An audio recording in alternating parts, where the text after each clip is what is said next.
darmakigu hilabete batzuk, hemen lanean, hemen definitu nahi ditugu datozen urteetako politika publiko berriak. Eta hemen izaten dira hainbat eta hainbat topaketa eta hitzaldi, goiz eta arratzaldetan. Eta gaurko honetan hitzaldi bat daukagu, hitzaldi berezi bat, gure ustetan, gobernantzaren inguruan.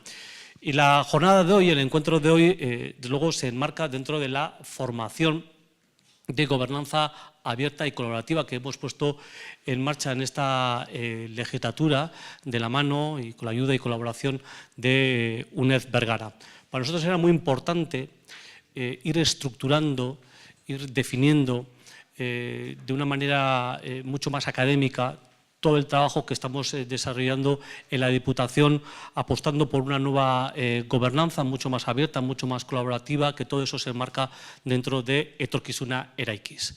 Bueno, pues dentro de Etorkizuna Eraikiz también entendíamos que la formación era clave, la formación de todos los ciudadanos y ciudadanas en general, pero especialmente también dirigido a todos los técnicos, funcionarios, gente que esté interesada en las políticas públicas del futuro. Entendíamos que hay una necesidad y que lo hemos ido cubriendo pues, con este máster del que estamos pues, muy contentos, de verdad, con el compromiso adquirido. Hoy sé que aquí hay muchos alumnos y alumnas de ese máster, por tanto, luego los iremos también conociendo.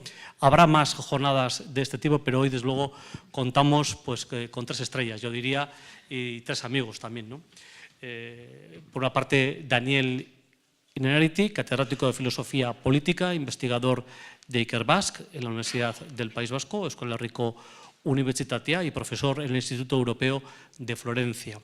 Ha sido profesor invitado en la Universidad de la Sorbona, la London School of Economics, y ha recibido varios premios, entre otros el Premio Nacional de Ensayo y el Premio Príncipe de Viana de la Cultura. Bueno, tiene innumerables libros publicados, colaborador en muchísimos medios de comunicación y, por tanto, también conocido y amigo de esta casa, al que también agradezco porque desde el principio de esta legislatura ha sido, yo diría más que amigo, un gran colaborador y un aliado en todo esto que estamos construyendo en la Diputación Foral de Guipúzcoa.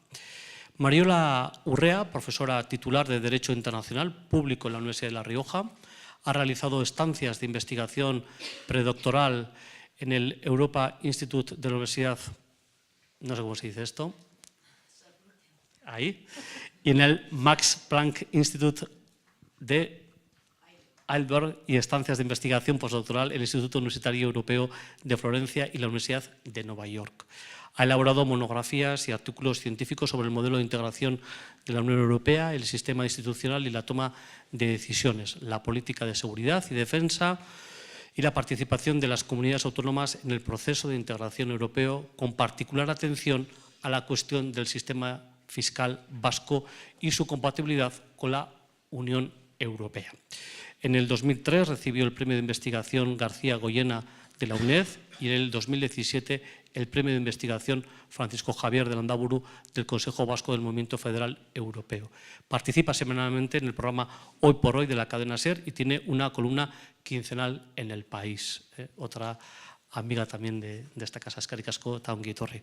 Y por último, pues el del pueblo, Juanjo Álvarez, también amigo y también gran colaborador y aliado en la puesta en marcha de un nuevo modelo de gobernanza en la Diputación Foral de Guipúzcoa, catedrático de Derecho Internacional Privado de la Universidad del País Vasco y consejero abogado del despacho Cuatro Casas, experto independiente designado por la Comisión Europea para las áreas de libertad, seguridad y justicia y coordinador académico del Observatorio Jurídico Transfronterizo Hispano-Francés. Ha realizado diversas investigaciones sobre derecho marítimo, derecho del comercio internacional, derecho foral e interregional y arbitraje comercial internacional. Bueno, estos son un poco de unas pinceladas del currículum de los 3 invitados de hoy, pero algunas otras características del curso, de las jornadas, del máster que hemos puesto en marcha, pues lo va a dar a continuación Goizedar. Mi esker, Imanol. Bueno, bakarrikan pixka gehiago enmarkatzeagatik, esan dugun bezala, esta jornada de hoy se enmarca dentro de la formación online que hemos puesto en marcha este curso académico, que tiene como objeto ese curso, pues, bueno, presentar un poco las nuevas formas de gobernar, el nuevo modelo de gobernanza de la Diputación Foral de Guipúzcoa. Para ello se divide en 7 módulos esta formación. Algunas están más dirigidas a explicar específicamente las formas que estamos llevando a cabo en la Diputación Foral de Guipúzcoa y en otras se habla un poquito más de generalidades. Pero bueno, esta jornada presencial está marcada dentro de ese curso, pero son abiertas a la ciudadanía. Por lo tanto, vamos a tener a lo largo del curso tres formaciones presenciales, digamos, bueno, formaciones o 3 charlas presenciales. Una sería esta, otra será el 14 de febrero y la siguiente será el 27 de marzo, con la idea de cara, sobre todo a los alumnos y alumnas, que sí que están aquí hoy muchos presentes, pues bueno, hacer un poco repaso de lo que se ha visto en ese módulo y también compartir ese conocimiento que han adquirido los estudiantes en la formación. Bueno, un poco la dinámica va a ser, como os decíamos en la invitación que habéis recibido, lo hemos planteado un poco como diálogo, ¿sí? Pues en vez de soltar un gran discurso sobre algún tema, lo que van a hacer los 3 ponentes es un poco dialogar entre ellos, presentando sus ideas sobre estos nuevos modelos de gobernanza, que durará más o menos 1 hora, y luego la segunda parte sí que la queremos dedicar y os invitamos a ello a que les preguntéis y reflexionemos juntos sobre todo lo que nos explican ellos. Así que sin más vamos a dar paso a los ponentes para que nos compartan con nosotros sus ideas. Y Esker. Yo suelo recomendar cuando empieza alguien a dar clase y te pide, oye, tengo que dar una asignatura, aquí veo varias amigas aquí y amigos. Suelo recomendar nunca digáis una clase. Esto es por 3 razones. Porque te salen 2 o te salen 4, ¿no? Entonces, esto es por varias razones, ¿no? Bueno, salvo que lo hayas apuntado. Entonces, yo he apuntado 5 cosas. Entonces, voy a decir 5 cosas. Y luego ya pasaremos a Mariola, Juanjo y ya discutiremos con vosotros, ¿no? 5 cosas como 5 principios muy elementales, muy básicos, que luego nos pueden servir para construir y para debatir y concretar de cómo debería gobernarse en el futuro. Así dicho mal y pronto, y con todo el riesgo que solemos asumir los filósofos cuando hacemos este tipo de enunciados, ¿no? Yo creo que tenemos que mejorar 5 cosas. Con estas 5 cosas ya está lo fundamental. La primera, tenemos que mejorar la estrategia. Tenemos que pensar más estratégicamente. Eso quiere decir que constatar que tenemos varios problemas en nuestras formas de gobierno. Un primer problema que tenemos es que, si os fijáis en el paisaje político, en el paisaje de los asesores de los políticos, todo esto, hay cantidad de gente que enseña cómo ganar las elecciones. Digamos que hay el 90% de la gente que está alrededor del sistema político asesora sobre cómo se ganan las elecciones. Y hay un 10% nada más dedicado a decir qué es lo que hay que hacer cuando se han ganado unas elecciones. O sea, cómo se gobierna. Entonces esto implica una gran asimetría. Está nuestro sistema político lleno de gente que sabe cómo adquirir el poder y hay muy poca gente pensando qué hacer con el poder una vez que se tenga. Esto explica muchas cosas y prefiero no poner ejemplos, para que nadie se dé por aludido y para no poner ejemplos que nos hagan descender demasiado, que creo como principio general vale. Es decir, que quien está capacitado para adquirir el poder, llegar al gobierno, no siempre necesariamente es el más capacitado para ejercerlo, o no sabe, o no le ha dedicado el suficiente tiempo, porque la energía que consume la batalla política es muy intensa y no le queda tiempo ni fuerzas para lo otro, ¿no? Y además, esto se complica con otra cosa, y es que estamos en sociedades muy aceleradas, que discurre todo a gran velocidad, con gran competitividad, y eso implica que estamos gestionando el corto plazo, estamos luchando en el corto plazo, en las ocupaciones de cada día, y tenemos muy poca perspectiva acerca de un tipo de problemas que requerirían precisamente esa estrategia, ¿no?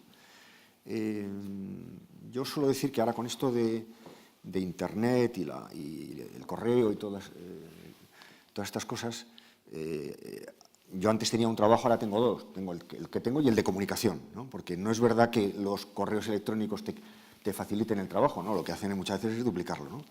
Bueno, pues algo algo similar está pasando también con el sistema político, ¿no? El sistema político se agota muchas veces, y los agentes políticos, en la gestión inmediata de cosas, hasta el punto de que yo suelo decir, no, ya hace tiempo que casi no trabajo, lo que hago es quitarme cosas de encima. Es una manera un poco bruta de decir algo que nos pasa un poco a todos, creo, ¿no? Que estamos continuamente quitándonos cosas de encima. Bueno, pero tú estás trabajando. Estás trabajando en el sentido de, tú estás haciendo reflexión, estrategia, no ir una tarde a la Diputación, te quedas en casa, pero no para echar la siesta o para ver la tele, sino para trabajar. Yo no sé si esto lo puede instaurar el diputado de Gobernanza, esto se puede instaurar como una posibilidad. Tú te quedas una tarde en casa y piensas, ¿no? Eso sí, al día siguiente me vienes aquí con un asunto con un elenco de asuntos, ¿no? Bueno, tenemos que ganar capacidad estratégica y esto significa introducir procedimientos de reflexión sobre el medio y largo plazo. Y en esto andamos fatal. Segundo asunto. Se trata de fortalecer la política. Seguramente, si yo salgo a la plaza de la Diputación con este discurso, me echan a donde los patos, ¿no?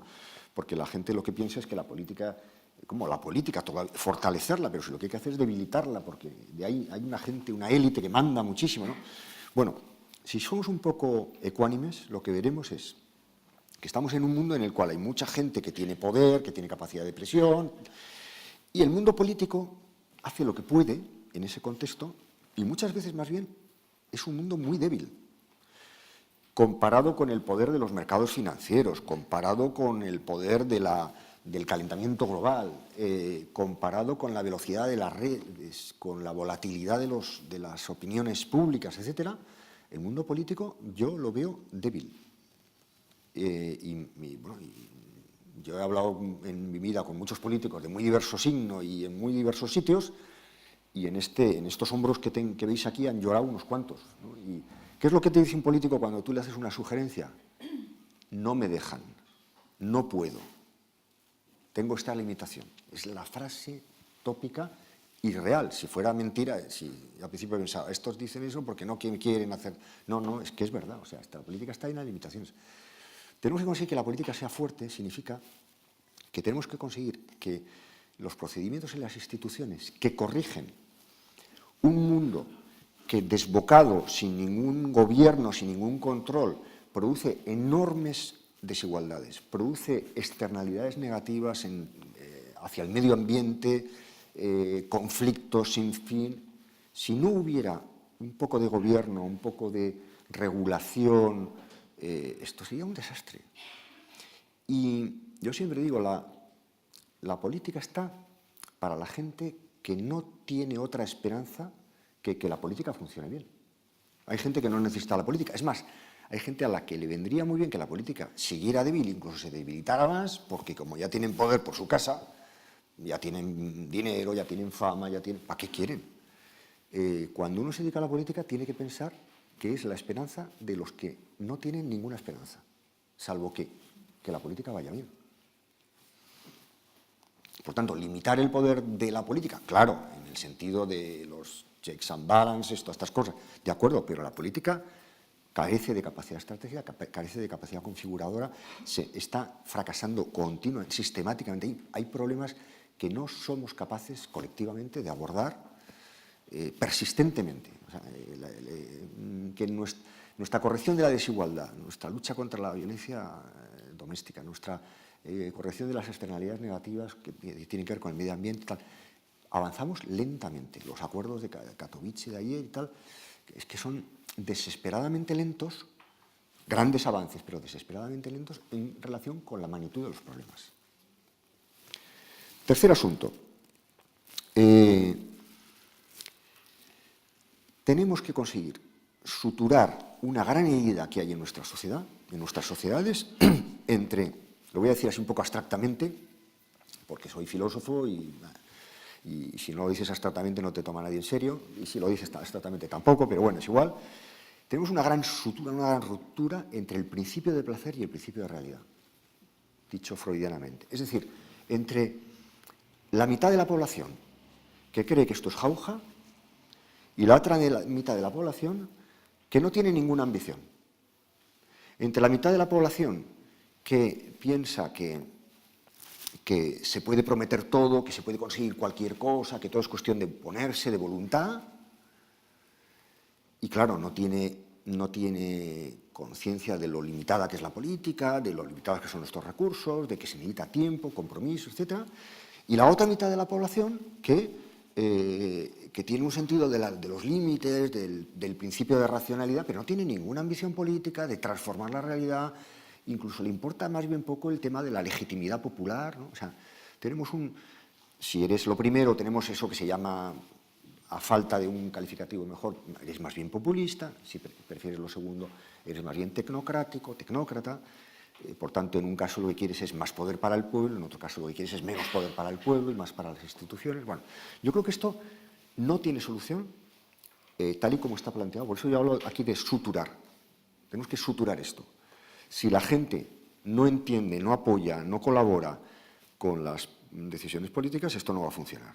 Y probablemente este es uno de los dramas de Europa, ¿no? Que no sabemos cómo hacerlo. Pero si esto no produce una movilización de conocimiento, y por tanto no hay un saber experto que se hace intervenir en las decisiones políticas, etcétera, tampoco. Por tanto, yo me resisto a tener que elegir entre papá y mamá, entre el principio de realidad y el principio de hacer. Las dos cosas son necesarias y suturar esa idea es lo que nos va... Bueno, esto tercero me ha quedado un poco abstracto, pero bueno, ya está. El cuarto principio. Tras arreglar la corrupción, ya tenemos tiempo para dedicarnos a lo verdaderamente importante. La corrupción no es un problema, no es lo importante. Vale, sigo provocando un poco más. Vengo de Valencia, que dije esto también así, y por poco me echan a Alturia, creo que es, ¿no? La corrupción no es importante. Es decir, por supuesto que hay que combatir la corrupción. Bueno, y aquí Manol nos puede explicar el código de integridad, todas estas cosas que conocéis aquí muy bien, que la Diputación es puntera en este tema. Pero eso no es lo importante. Eso es una condición previa. Eso es lo mínimo requerido. Pero el hecho de que haya políticos, de que no haya políticos corruptos, no significa que se haga buena política. Sin lo primero no vale lo segundo, pero ojo, ¿no? No se trata de... es decir, por eso yo suelo decir que esto de la ejemplaridad de los políticos a mí es una cosa que me pone muy nervioso. Yo creo que ejemplar, mi madre y pocas personas más, ¿no? Pero los políticos quiero que cumplan bien su función, ¿no? Pero ejemplar no me tienen que dar ningún ejemplo. Ya entiendo lo que quieren decir lo que se quiere decir con lo de la ejemplaridad. Hay que hacer buena política y que no haya corrupción es solo una condición necesaria y no suficiente para que... último punto. Tenemos que conseguir, también lo voy a formular de una manera un poco abstracta, pero tiene su concreción, no os preocupéis, tenemos que conseguir configurar sistemas inteligentes. Lo importante son, ¿sabes? ¿Conocéis aquella frase famosa de Clinton, de Bill Clinton, ¿no? Es la economía estúpida, ¿no? Pues son los sistemas estúpidos. Los sistemas. ¿Por qué entiendo por sistemas? Entiendo por sistemas, y también en esto la Diputación de Guipúzcoa también nos podía dar muchos ejemplos, ¿no? Entiendo por sistemas que lo importante... Nosotros estamos aquí de paso. Lo importante es que las reglas, la cultura, las normas, los protocolos estén bien y con independencia de quién está en ese momento en la oficina, a cargo de aquello. Lo que quedará de todo esto, lo que quedará de etorkizuna eraiki también, quedará un estilo, quedará una cultura, quedará unos hábitos, quedarán unas reglas, quedará un cauce para iniciativas posteriores. Eso es lo importante, no Imanol Lasa. Koixeder, sí, pero lo importante es eso, ¿no? Se entiende la idea, ¿no? Es decir, yo suelo decir que una vez se puso de moda en un sitio que no diré dónde, alguien dijo, este es el gobierno de los mejores. Y a mí aquella expresión me irritó mucho porque Primero, porque no era verdad, como luego se demostró, y además porque yo no quiero que me gobiernen los mejores. Ya he dicho, no quiero que me gobierne gente ejemplar, porque no me tienen que dar ejemplo de nada, quiero que sean honrados, ya se entiende, ¿no? Si he dicho alguna cosa y se ha entendido mal, luego lo aclararemos o seré criticado como corresponde, ¿no? Ni quiero que me gobierne gente inteligente. Yo quiero que los sistemas con los que se me gobiernan sean inteligentes. Lo interesante es que sea inteligente el sistema. Podríamos prescindir, yo lo digo de esta manera siempre, podríamos prescindir de las personas inteligentes. De lo que no podemos prescindir es de los sistemas inteligentes. Desde una constitución hasta un reglamento. Y todo eso que llamamos de una manera vaga cultura política, eso es el núcleo de la política. Y no las personas que están eventualmente a cargo. Incluso a veces hay que pensar precisamente los sistemas políticos para que sobrevivan a malos gobernantes. Ahora, yo he estado este año pasado en Estados Unidos, bueno, es una pena, pero es fascinante al mismo tiempo, ver, ¿conocéis esta foto, no? Esta foto, Trump saliendo de la Casa Blanca y una señora sacándole el dedo, que luego fue despedida porque era una empleada de la Casa Blanca. Hay que diseñar los sistemas políticos pensando en que quien llegue no haga demasiado daño. Y en estos momentos la gran interrogante que hay en Estados Unidos, yo me hubiera quedado más tiempo solamente para ver esto, bueno, lo veré a distancia, es el destrozo que va a hacer este personaje. Si Estados Unidos es una democracia madura, resistirá. Más o menos bien, hombre, se perderán muchas cosas, ¿no? Pero resistirá. Eso vale para cualquier otra cosa de la vida, ¿no? ¿Por qué no diseñamos los sistemas pensando, bueno, cuando yo no esté, incluso si se da el caso de que pasa por aquí alguien desastroso, que no pueda modificar demasiadas cosas, ¿no? Bueno, y yo aquí me callo porque ya se me había ocurrido una sexta, pero no debo. Mariola, le toca ahora a Mariola intervenir. Muchas gracias, Daniel. Gracias a todos los presentes y también a quien ha hecho posible que hoy me sume a esta mesa de debate o de diálogo entre dos dos profesionales a los que admiro, Daniel y Juanjo, y además también que son amigos, así que eskerrik asko a los que habéis hecho posible que esto sea así. Yo quería articular la reflexión que quiero compartir con vosotros en torno a tres ideas, pero no me voy a olvidar de ninguna de ellas.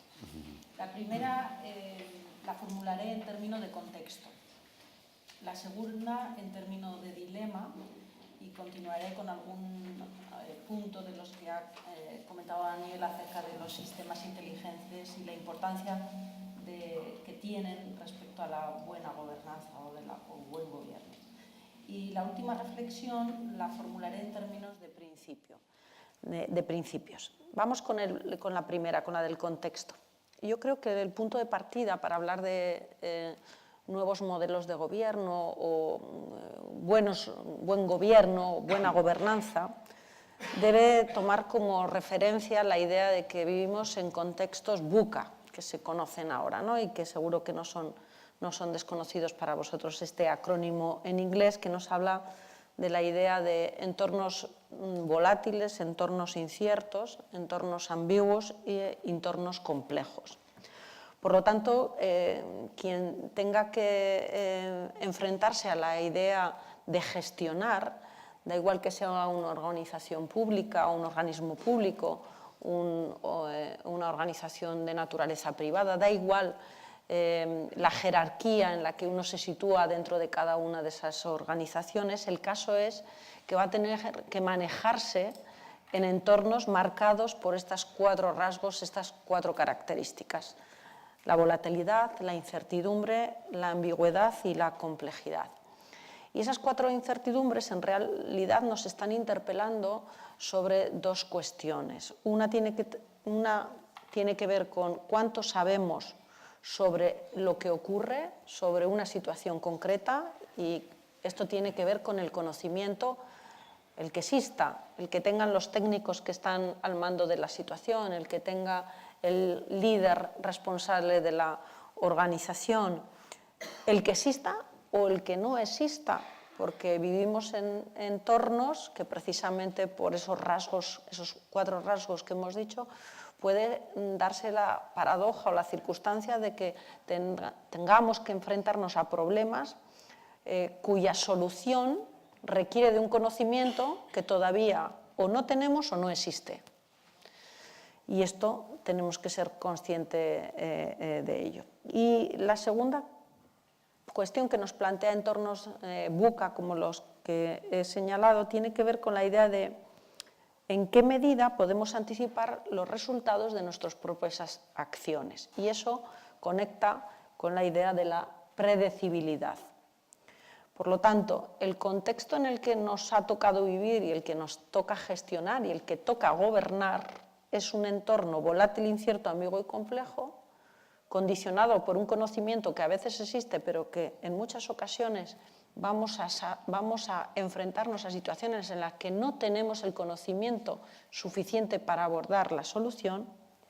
Y además, eso de la predecibilidad, eso de la posibilidad de anticipar el resultado de nuestras acciones, tenemos que ser conscientes también que cada vez va a estar más alejado de esa idea de predecibilidad. Y por tanto tenemos que ser capaces a través de las personas y a través de los sistemas de actuar con todos estos elementos. Este es el contexto. Y este contexto opera, insisto, es irrelevante si estamos ante una organización pública o ante un organismo privado. Este es el espacio natural, el contexto natural en el que nos está tocando trabajar y, por tanto, nos está tocando gobernar.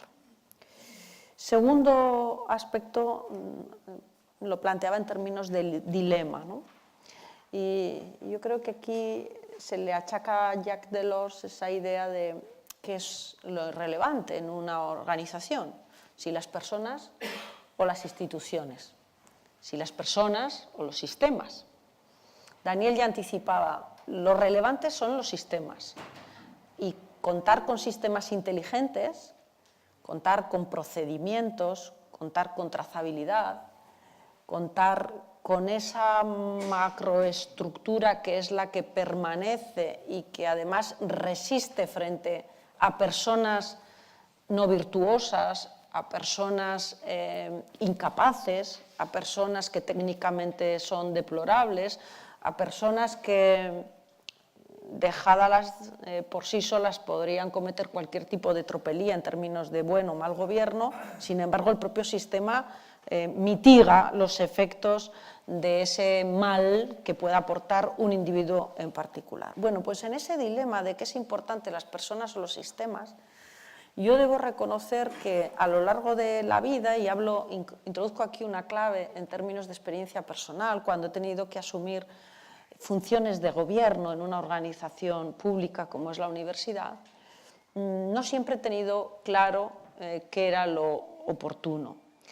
Y partiendo de la idea de que efectivamente crear un sistema, crear una estructura, crear un procedimiento, crear un mecanismo que opere al margen de las personas, eso es dotarle de fortaleza, resistencia, resiliencia al organismo, y eso por sí solo es un indicador de buen gobierno, y por tanto hay que favorecer, estimular y incentivar cualquier conducta conducente a fortalecer los organismos a través de esas ideas de sistemas inteligentes.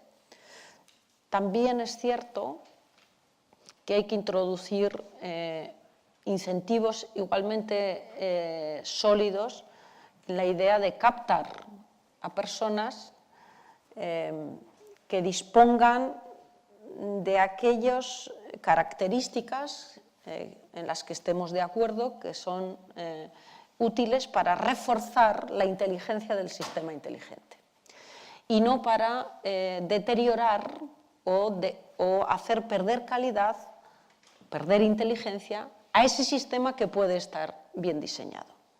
Porque la experiencia me dice, y yo afronté un reto en términos, llegué a un puesto de gestión donde no había ningún tipo de procedimiento, ningún tipo de trazabilidad, donde el nivel de institucionalización en la gestión de esa unidad concreta era muy bajo. Por lo tanto, tuvimos que introducir mucho esfuerzo y dedicación a dotarle de inteligencia a ese sistema, hasta tal punto que hubo un momento en que podía funcionar por sí solo, sin el responsable de esa unidad, que en ese caso era yo.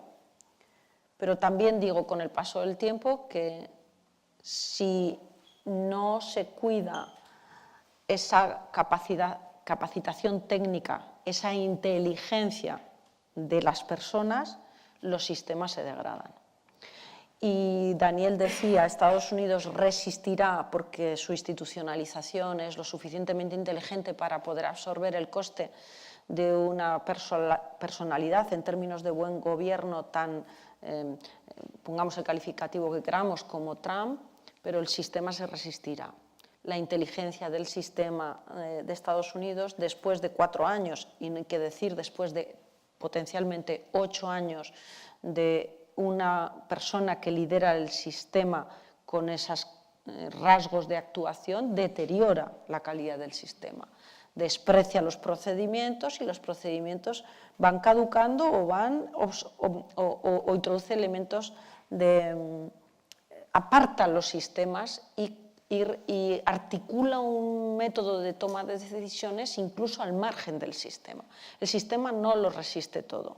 El sistema tarda en apreciarse esos elementos de ruina que provocan que en un momento determinado adviertas que ese método de toma de decisiones, ese procedimiento, ha decaído y ha sido sustituido por otra forma de proceder. Por lo tanto, por supuesto, y comparto esa reflexión de que necesitamos fortalecer la inteligencia de los sistemas, pero no confiemos solo y exclusivamente en el sistema para absorber los costes de una calidad técnica de las personas muy baja. No dejemos de poner esfuerzos en la idea de un buen gobierno, en acordar, consensuar qué elementos hacen que esas personas que asumen responsabilidades de gobierno potencian la inteligencia de los sistemas. Y en ese sentido yo creo que un aspecto importante que hay que considerar es el proceso de reclutamiento que utilizamos, dependiendo del organismo público o privado en el que nos encontremos. Obviamente el sistema de reclutamiento premiará unos elementos u otros. Estamos en un organismo público, la administración tiene unas limitaciones en el sistema de selección, pero por supuesto mérito, capacidad, es decir, hay una componente técnica aquí significativa cuando estamos hablando de administración pública, cuando estamos en términos de gobierno en clave exclusivamente democrático, pues el componente técnico puede ser uno, pero no solo, porque es verdad que la política la tiene que hacer aquello que se acomode mejor al reflejo de una sociedad y no solo tiene que tener un componente técnico, pero también. Y la tercera cuestión señalaba unos elementos de principio, con independencia de que luego volvamos sobre algunas de estas cuestiones en el debate, en la charla que mantengamos los tres y con ustedes. Los principios sobre los que creo que debe asentarse también cualquier elemento de buen gobierno son principalmente dos. Uno es el principio de confianza, otro ya ha salido como respuesta a los entornos VUCA, que es el de la predecibilidad. Con el principio de confianza es clave porque nos conecta con el de la legitimidad y no hay ningún sistema que pueda ser permanentemente objeto de una legitimidad suficiente sin haber generado previamente confianza. Confianza en el votante, confianza en el administrado. ¿Y cómo se genera confianza? Aquí sí que juega un papel clave los sistemas inteligentes, los procedimientos y la trazabilidad de los mismos son elementos clave generadores de confianza. Saber cuál es el procedimiento que debo seguir para obtener el resultado al que yo aspiro, el que yo espero. saber en qué momento ese resultado que yo no he obtenido, en qué momento encuentra la explicación de por qué no he obtenido mis expectativas. Esa trazabilidad que tiene que ver mucho con la transparencia también, la mejor versión de la idea de transparencia, saldrá luego seguramente la parte más negativa, fortalece la confianza y en el fondo es el alimento de la legitimidad. Y no hay organismo ni público ni privado que resista el paso del tiempo, que sobreviva sin contar con la legitimidad. En el campo de las organizaciones privadas no hablaríamos de legitimidad, pero hablaríamos de reputación institucional. Y el otro de los principios que he citado es el de la predecibilidad, que está protegiéndonos frente a la arbitrariedad. La predecibilidad nos advierte de los resultados que podemos esperar. Ahora ya estoy poniendo en la parte del administrado, me estoy poniendo en la parte del que se siente gobernado por ese sistema o el que siente o el que se dirige a ese sistema. La predecibilidad aquí acentúa la idea de sistema contrario, sistema reactivo a la arbitrariedad. La predecibilidad está obviamente conectada también con la existencia de procedimientos. Un procedimiento nos garantiza la predecibilidad del resultado. Bien, con este contexto y con este dilema donde los sistemas inteligentes sí, a partir de esas claves, pero también las personas que conforman esos sistemas para que el sistema no quede finalmente dañado o incluso aparcado y subvertido por un comportamiento individual y al margen de esos procedimientos, y estos principios que deben operar, el de confianza y el de predecibilidad, para garantizar la legitimidad y hacer frente a la arbitrariedad, yo creo que son algunas de las claves que nos pueden ayudar a configurar cualquier modelo de buen gobierno, ya sea en organizaciones, organismos públicos o en organizaciones privadas. Y a continuación, Juanjo toma el uso de la palabra. Juanjo, cuando quieras. Eskerrik asko, Mariola.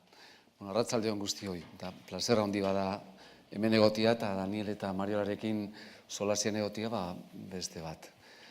En 2010 un filósofo y un jurista que nos juntamos como el agua y el aceite, decidimos intentar unir dos disciplinas para un instituto de gobernanza democrática, ¿no? Y yo creo que el primer año, por lo menos en mi circuito jurídico, me dediqué más a explicar qué queríamos ser y a qué nos referíamos con gobernanza que a empezar a trabajar. Todavía hoy la gobernanza yo creo que despierta escepticismo y requiere muchas dosis de humildad. Los universitarios, los tres lo somos, es lo más vanidoso que hay como estirpe y nos preocupamos muchas veces de arreglar un discurso que quede bonito a que algo que funcione como una caja de herramientas, ¿no? Y la democracia, a pesar del glamour que le dan Daniel y Mariola, yo creo que tiene un déficit de legitimidad finalista o pragmática. Es decir, que sea una caja de herramientas, que sirva para resolver los problemas y no genere más de los que intenta resolver, ¿no? Y los politólogos y aledaños prometen más que lo que cumplen, porque no hay una ciencia de la toma de las decisiones políticas.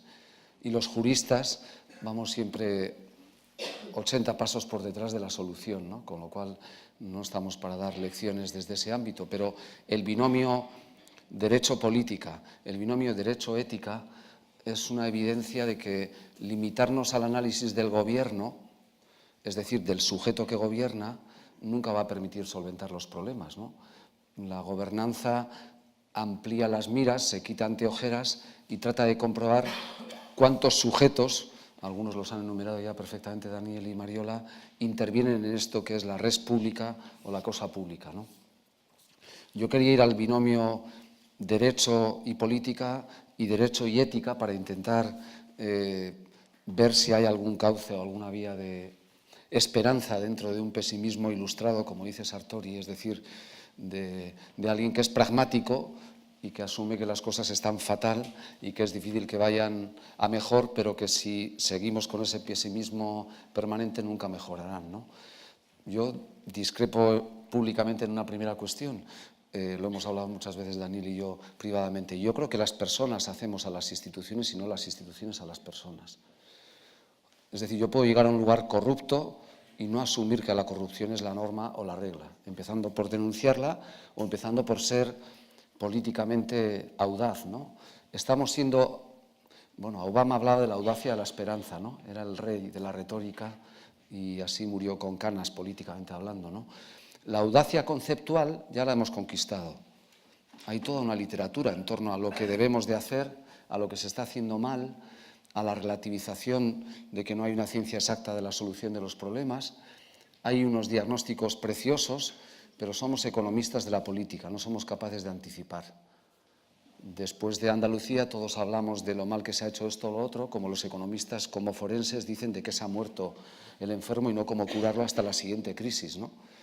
Y es una ciencia social, no tenemos bata blanca, no hay laboratorio, no hay manera de hacer prueba para error y diagnóstico, pero habría que parar un momento para que, igual que la literatura jurídica tiene una hipertrofia bárbara, igual que alguien sigue creyendo en el poder taumatúrgico del Boletín Oficial del Estado o de Guipúzcoa o del País Vasco, y las leyes no resuelven los problemas ni son el índice de calidad de un gobierno, otra cosa, pero sin embargo parece que estamos midiendo todo, desde los currículums universitarios hasta el actuar del gobierno, por las leyes de la física, el peso y la medida.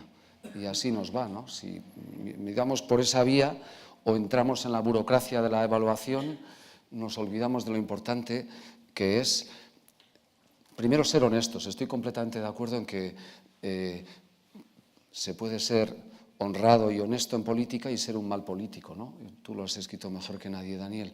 De la misma manera que creo que más o menos lo dijiste con unas palabras similares, entre la Audiencia Nacional y la política tiene que haber un tramo que no sea ir a la cárcel, A, o B, estimarte como el mejor o la mejor política del mundo porque has salido de la investigación sin imputación, ¿no? No puede ser que lo penalmente no reprobable sea el canon de la actuación política, porque si no convertimos esto en un aula de derecho y la vida no se puede llevar de esa manera, ¿no? Y sin embargo estamos en ese estadio de la política, en el que se ha prescrito el delito que me imputaban o la investigación me sale de aquella manera, yo soy ya el campeón o la campeona de la política, ¿no? Yo le he citado muchas veces, pero como le sigo estimando y queriendo al bueno de Demetrio Loperena, una fuerza viva de la naturaleza jurídica y como buen navarro indómito, tenía un excelente maestro, Ramón Martín Mateo, y juntos compusieron la idea del derecho como ingeniería social, ¿no? Ahora es una metáfora interesante porque venían a decir que el derecho no podía ser una especie de dique que nunca se puede saltar, sino un puente que sirviera para resolver los problemas, ¿no? Y ahora que estamos hablando del Reino Unido, se están pareciendo a nosotros, porque la cultura británica o anglosajona es aquella en la que el derecho se adapta a la realidad política y social. Nosotros hacemos lo contrario y así nos va. Porque el pacto constitucional nace de una decisión política. Si tuviéramos la legalidad previa, preconstitucional, hoy no estaríamos aquí en esta Diputación Foral. Estaríamos en una Diputación provincial y porque les interesaba, porque era la manera clientelar que Franco tuvo de perpetuar el modelo clásico, ¿no? de corruptela desde ese punto de vista, ¿no? Entonces, hay que combinar las dos cosas, también creo que en el ejercicio de la política, pero no me voy a poner demagogo ni me apetecía subrayar algunas cuestiones adicionales. Primero, que a pesar de que he dado una dosis de escepticismo, hace falta teorizar sobre el ejercicio del poder, pero me parece que hay algo mucho más importante que todo eso. Hay cosas que están bien hechas formalmente y mal ejecutadas. En el derecho, la Constitución española es perfectamente homologable a las democracias occidentales, pero, por lo tanto, el adanismo constitucional, cambiar la Constitución para pensar que todo va a variar, yo no me lo creo. Además de que es ciencia ficción pensar en cambiar, por ejemplo, la monarquía, ¿no? 3/5 partes de las dos cámaras, a la calle todos para unas nuevas elecciones, las dos nuevas cámaras elegidas tras elecciones, 3/5 partes de mayoría en cada cámara y luego referéndum. Eso es para no reformar desde ese punto de vista. Pero incluso lo que se estima ahora por muchos comentaristas que hay que reformar, yo creo que si lo reformamos y seguimos con los mismos tics y las mismas inercias no va a valer absolutamente para nada. Los modelos de contrapeso que tiene formalmente el sistema constitucional serían suficientes si existieran para que hubiera verdaderamente límites al ejercicio del poder. No funciona ni uno, porque están la totalidad copados por los partidos políticos.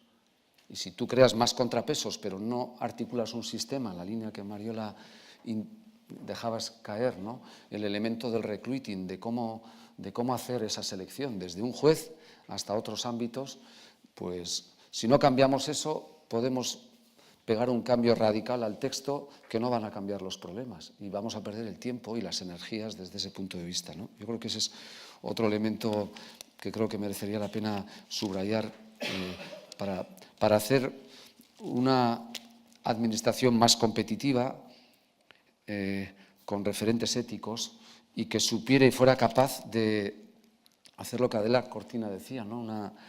Una transición ética que supere todo ello. Hoy todo el mundo apela, al menos a nivel español, al marco constitucional. Yo creo que sin un constitucionalismo flexible e inteligente no hay nada que hacer. Y el constitucionalismo flexible e inteligente no lo hacen los politólogos, lo hacen las personas que ejercen la política. Y para eso no tengo, como para otras muchas cosas, respuesta, pero si teorizamos sobre el marco y no nos detenemos en las concretas decisiones, resulta muy difícil resolver a su vez ese tipo de problema, ¿no?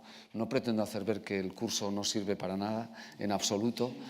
Pretendo hacer ver que detrás de todo eso tiene que haber también una voluntad de llevarlo adelante, ¿no? Yo me pregunto muchas veces, y estoy de acuerdo en que planteabas qué será de etorkizuna eraiki o de todos los 4 códigos que se han elaborado.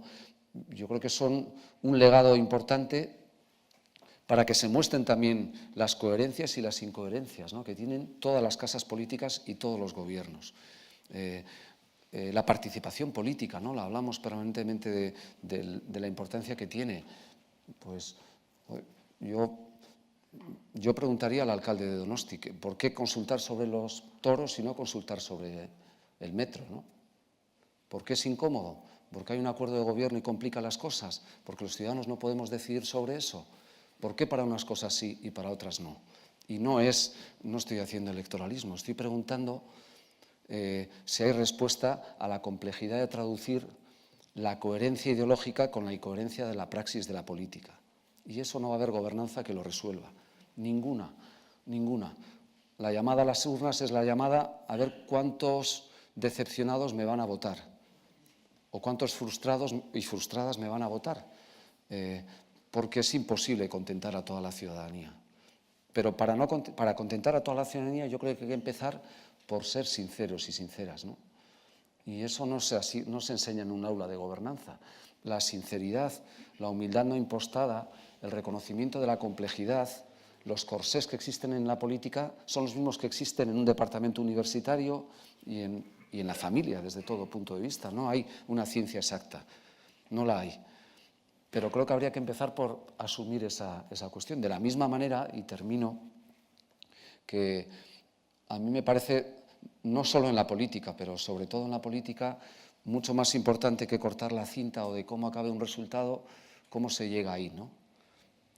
Lo mismo en un examen. Yo no suelo valorar por el resultado final en un examen de ciencias sociales como es en Derecho, sino por cómo ha construido la respuesta. Y puedes tener 2 páginas llenas y no valer para nada, o tener un párrafo donde ha condensado perfectamente la respuesta, ¿no? En política yo echo de menos procedimientos verdaderos. Hablabas de la transparencia, que es la gran trampa, ¿no? Es imposible alcanzar un acuerdo, sea de presupuestos o de otra índole, si no hay contactos discretos para contarse la verdad. Y que tengamos que conocer la verdad cuando el micrófono está abierto y pensábamos que está cerrado, o cuando hay desavenencias internas en cada casa política y hacen que emerjan, hace ver que además nosotros hemos abrazado la transparencia como si fuera lo sustantivo. Lo sustantivo es la integridad. La transparencia es un adjetivo y es un medio, no un fin. Y además la transparencia es un cotilleo en este país, no es transparencia auténtica de cara a lo que verdaderamente importa, ¿no? Entonces estamos importando y exportando conceptos que luego no dotamos de contenido porque no tenemos cultura política. Y hablo en global, también de nosotros, porque cogemos conceptos de culturas que luego no sabemos si existen herramientas para llevarlas a la práctica, ¿no? Yo introduzco la dosis de escepticismo o de relativismo crítico para pensar que merece la pena, que una democracia es imperfecta pero absolutamente imprescindible y necesaria, ¿no? Y que igual manera que no tenemos un manual para saber relacionarnos hoy en un aula o en la familia o en pareja o en sociedad o en política con la complejidad que tiene todo ese marco relacional, pero estaremos de acuerdo en que es mucho mejor que el ordeno y mando de nuestros aitás o la visión jerárquica y tiránica de organizaciones muy verticalizadas como eran la empresa y otros contextos. Estando de acuerdo en eso, todavía estamos corriendo y poniéndonos las zapatillas, ¿no? Y tenemos que diagnosticar primero los problemas, buscar soluciones y luego tratar de llegar a, ojalá, a respuestas válidas. Y creo que la teoría va mucho más por delante de la praxis desde ese punto de vista. Es interesante, pero estamos haciendo grandes dosis de teoría y el ritmo es como el del derecho, que otra vez va 4 millas por detrás de la realidad, ¿no? Entonces, bueno, es un canto de humildad no impostada al trabajo que se puede hacer, a la necesidad de llevarlo adelante, pero una escuela de buen gobierno requiere de las imprescindibles dosis de teoría, pero requiere de otros mimbres que todavía tenemos que seguir trabajando entre todos y entre todas, porque el gobierno, si creemos, es un gobierno de todos, no es un gobierno de quien ejerce únicamente los puestos políticos, ¿no? Así que, como seguro que hay un boomerang de ida y vuelta, yo termino con mis 15 minutos y eta zuena da itzeaera, baina ez dakik gure artean hitz egingo de bere, no sé, Daniel. Es que ricasco, Juanjo. Yo no sé si queréis que nos echemos los trastos nosotros o queréis echarlos ya directamente. Sí, pero bueno, ya una cosa tengo que decir. Bueno, o se me ocurre decir, ¿no? Cuando yo hablaba de la corrupción, me acuerdo ahora de un artículo que leí hace tiempo en una revista americana que decía, en síntesis, venía a decir, mira, en toda sociedad hay más o menos esta división. Hay un 20% de santos, un 20% de malvados y un 60% de gente mediocre, normal, mediana, como lo queramos llamar, ¿no? Entonces, hay que hacer la legislación para el 60%. Los santos no necesitan una legislación para devolver una cartera aunque no les vea nadie. Hay algunos que por mucha legislación que pongas, tampoco. Hagamos las normas pensando en el hombre, la mujer medios y no en los extremos, ¿no? Cuando yo hablo de lo importante que son los procedimientos, las normas, más o menos hemos coincidido todos, pero con matices, ¿no? Lo que estoy pensando es en ese 60% de gente que, hombre, como decía Mark Twain, ¿no? Yo lo que prefiero es no tener tentaciones, ¿no?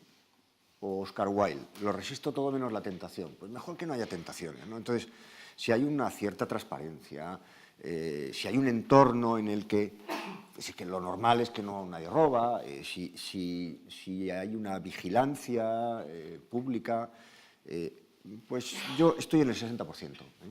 Ya digo, el 20% y el otro 20% no requieren ninguna norma, ningún incentivo, da igual, ¿no?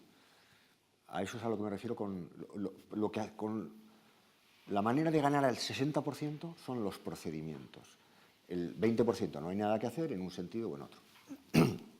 Entonces, es interesante cuando habéis hablado del recruiting, cómo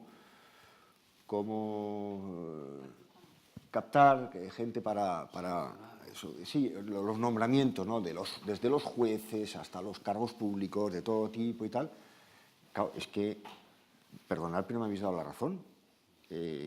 Aparentando que me criticabais, me habéis dado la razón. En el sentido de, lo importante es qué dice la norma, o sea, cuáles son los procedimientos en virtud de los cuales... No, es que tengo aquí un juez buenísimo. No, ya, me da igual que sea un juez bueno. ¿Cuál es el procedimiento? El cauce por el que llega. Porque si me llega por un acuerdo entre dos partidos políticos que representan el 50% y que antes de que se elija ya han decidido quién va a ser elegido, pues es que el procedimiento está mal. Ese juez, bueno, casualmente ese juez tampoco es muy bueno, pero podría ser muy bueno, ¿no? Pero lo importante es que la norma, que el cauce, que el procedimiento esté bien, ¿no? Y otra cosa que quería decir sobre el tema que decías tú de lo de la consulta, los toros o metro. Claro, vivimos en una sociedad que se ha horizontalizado mucho. Eso significa que la gente quiere participar más, que en principio la gente quiere participar más, quiere ser informada, quiere tomar más decisiones. Esto tiene dos pequeños problemas que hay que resolver. Primero, teóricos, ¿no? Y prácticos. Primero, cuando abrimos procesos de participación del estilo que sea, nunca sabemos cómo van a terminar. Y si no, no serían buenos procesos. Hay un ejemplo que es magnífico, que es cuando las autoridades de la Ile de París deciden que hay que hacer un tercer aeropuerto en París, abren un proceso participativo para preguntar a la gente dónde quiere que esté localizado el tercer aeropuerto de París. ¿Sabéis cuál fue el resultado? Que la gente dijo que no quería un tercer aeropuerto. O sea, que cambiaron la pregunta. No, es que no nos interesa la pregunta está mal planteada, vinieron a decir, ¿no? Entonces, que sepa uno que estos son, si realmente estamos en una democracia, son procesos abiertos donde nos pueden decir, oye, ¿y por qué tan pocos toros? A lo mejor tendría que haber más toros. ¿Y por qué no hay un encierro en Donostia, no? No sé, podrían decir cualquier cosa a la gente. O sea, eso es muy bueno. Es que la democracia es no solamente dar respuestas a las preguntas que la autoridad plantea, sino también correr el riesgo de que la gente nos diga que esas preguntas no son las correctas, ¿no? Hay otro asunto que no me resisto a decir, y con esto me callo, que es, bueno, entonces, ¿qué justificación tiene la política, ¿no? Porque, claro, podríamos decir, entonces lo que hay que hacer es simplemente abramos esto a procesos en los que la gente decida y todo y abramos páginas digitales, ¿eh? Mi respuesta a esto, dentro de que es un dilema y es un asunto complicado, es hacerse la siguiente pregunta. Vamos a procesos de desintermediación en general, ¿no? Cada vez menos mediaciones, y eso parece democratizador y bueno, vale. La pregunta sería, ¿cuánta mediación es necesaria? Por tanto, diseño, función de los políticos, organización del asunto, tal, para que haya reales condiciones de igualdad. Porque si yo, por ejemplo, digo, ¿se va a votar por Internet esto? Sabemos ya que en Internet van a votar, hay una brecha digital. Sabemos que suelen ser más activos los varones, que suelen ser más activos las clases medias altas. Entonces, la única justificación, la radical justificación de la mediación política es corregir esa desigualdad. Y solo en esa medida tiene una justificación el sistema político, ¿no? Yo me dedico a corregir lo que, dejado espontáneamente, privilegiaría de hecho a unos frente a otros, ¿no? Yo me gustaría comentar dos cuestiones. Una que incide un poquito esto de la idea de las personas y otra que suscitaba Juanjo sobre la Constitución, sobre en qué medida una norma es o no, y retocar esa norma es o no la solución para un buen gobierno. Con lo de las personas, mira, yo creo que las personas son clave en el buen gobierno en al menos tres momentos. Uno es el de selección o reclutamiento, otro es el de ejercicio de la competencia o la responsabilidad que asuman y otro es el de la salida de esas personas. Y a mí me parece clave el primero y el último.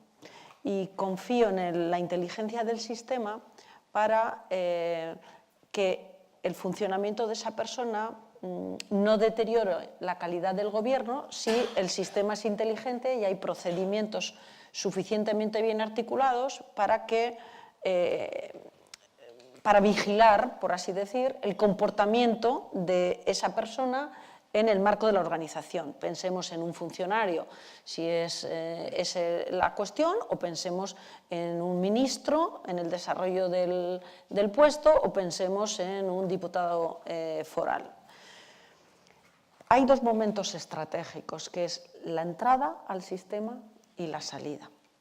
Y en la entrada podemos discutir aquí si los procesos de selección, por ejemplo, en órganos de representación política, pues tienen que tener un elemento de control o mediación por parte de los partidos, si eso ha estado degradado y el resultado ha sido más o menos favorable o desfavorable, si eso nos invita a hacer una especie de enmienda a totalidad a los partidos, por supuesto, tesis que yo no comparto, etcétera, etcétera. Pero yo no querría detenerme ahí.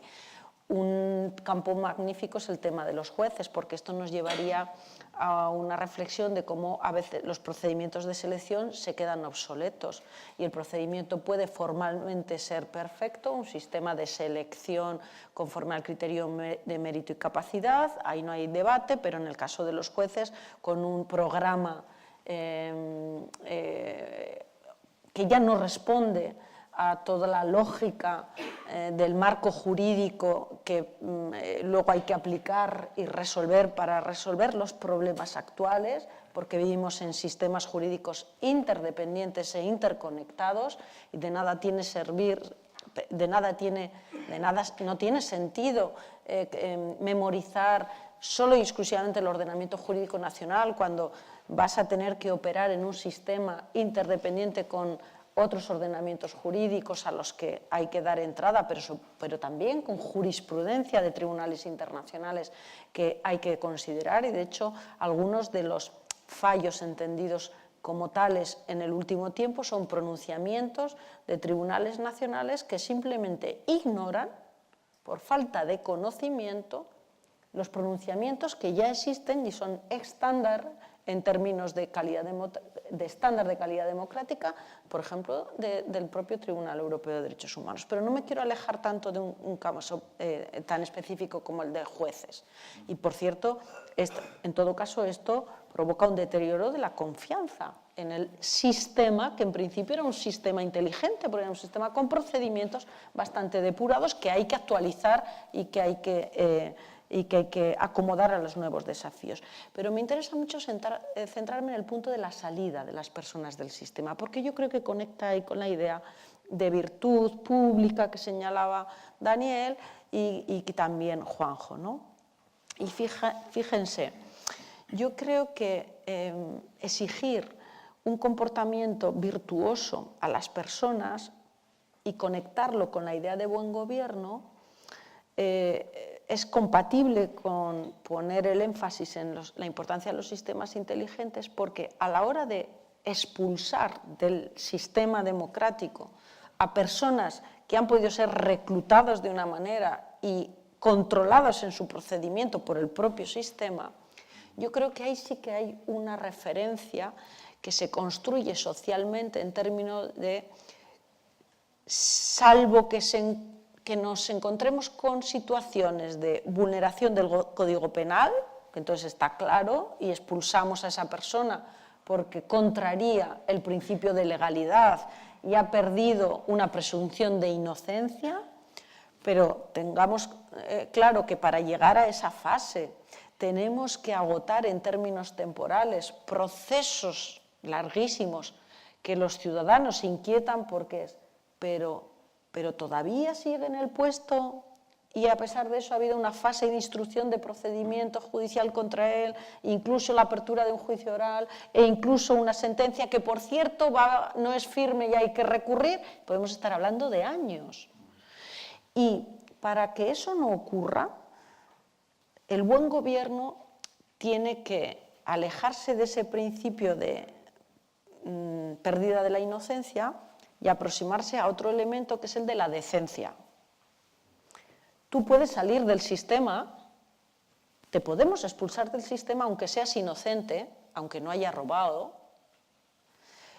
pero has conculcado otro estándar, que es el que socialmente hemos decidido que era el que construía esa especie de honorabilidad, de virtud pública, que es el exigente para las personas que asumen una responsabilidad. Esa virtud pública pues dependerá. Para un funcionario no tiene por qué ser que sea honorable. Un funcionario, con acomodarse a la legalidad es suficiente, puede ser un canalla, pero si no comete ningún tipo de falta a la legalidad vigente, puede permanecer en el sistema. El sistema ya vigilará su comportamiento. Pero si es un diputado, el estándar no puede ser el del comportamiento de la legalidad. El estándar tiene que ser más exigente. Y ahí podemos señalar si, y esto es un consenso social, es la sociedad la que decidimos dónde está nuestro estándar de virtud pública que le exigimos a algunas personas que participan en el sistema político y que hace incrementar las dosis de buen gobierno en esa organización. Pensemos en el gobierno. Y ahí podemos decidir que un ministro, por ejemplo, no pueda tener una sociedad que gestione su patrimonio. ¿Es ilegal? No tiene por qué serlo. Aquí habría matices, pero en principio no tiene por qué serlo. Pero si la sociedad decide que ese no es el sistema, que ese no es el estándar, pues eso condicionará la entrada y desde luego la salida, si ya ha entrado, del sistema. Y ahí sí que yo creo que hay que apelar a la idea de virtud pública, de estándar de honorabilidad, que lo acordamos socialmente y que cambia. Fíjense, solo hace 4 años, ¿dónde estaba nuestro estándar de virtud pública? ¿Cómo era el mecanismo de salida en términos de rango ministerial? ¿Y cómo es el de hoy? Y el sistema, inteligente o no, es el mismo, pero ha cambiado lo que la sociedad percibe como ese comportamiento que, acomodado a la ley, aún así, tú tienes que tener para poder estar disfrutando y cargando, por así decir, con la tarea de un rango ministerial, ¿no? Y la segunda cuestión que señalaba Juanjo, yo creo que el debate en términos de Constitución que planteabas, de si la reforma de la Constitución nos resuelve los problemas o no, y a veces puede ser ingenuo confiar de un punto casi desmesurado en esa idea taumatúrgica de que cambiamos la Constitución y ya todo mejora en términos de buen gobierno. Yo creo que nos lleva a una reflexión más general que entronca con la idea de legitimidad. La reforma de la Constitución, como la reforma del Estatuto de Autonomía, como la reforma del Estatuto de la Comunidad de Propietarios o como la reforma de unos estatutos de una asociación, en definitiva, la reforma de la norma que regula las reglas de convivencia de la organización de la que se trate, sí o sí hay que abordarla con independencia de si la reforma por sí sola vaya o no a resolver los problemas de gestión ordinaria, cuando esa norma ha obtenido unos estándares de discusión en términos de legitimidad elevados. Porque esa falta o deterioro en términos de legitimidad es que hace imposible el funcionamiento del sistema. Aunque reformarla, para volver a llegar al acuerdo de las reglas de juego, esa reforma por sí sola no vaya a resolver los problemas de gestión ordinaria. Pero es que si hay un cuestionamiento en términos de legitimidad, es que tenemos que abordar esa reforma para estar de acuerdo en que las normas que nos dotemos gozan de nuestra legitimidad y confianza y ya eso no lo discutimos. Ahora, eso por sí solo no va a resolvernos ni el paro, ni va a resolvernos, por supuesto, el crecimiento industrial de una región, ni va a hacernos un país más emprendedor. Pero si hay discusión en términos de legitimidad, hay que abordar esos problemas en esa clave y no hay otra más que en términos de pacto de convivencia, pacto constitucional, pacto estatutario, lo que sea. Esas dos cuestiones quería comentar. Si me permitís, cierro.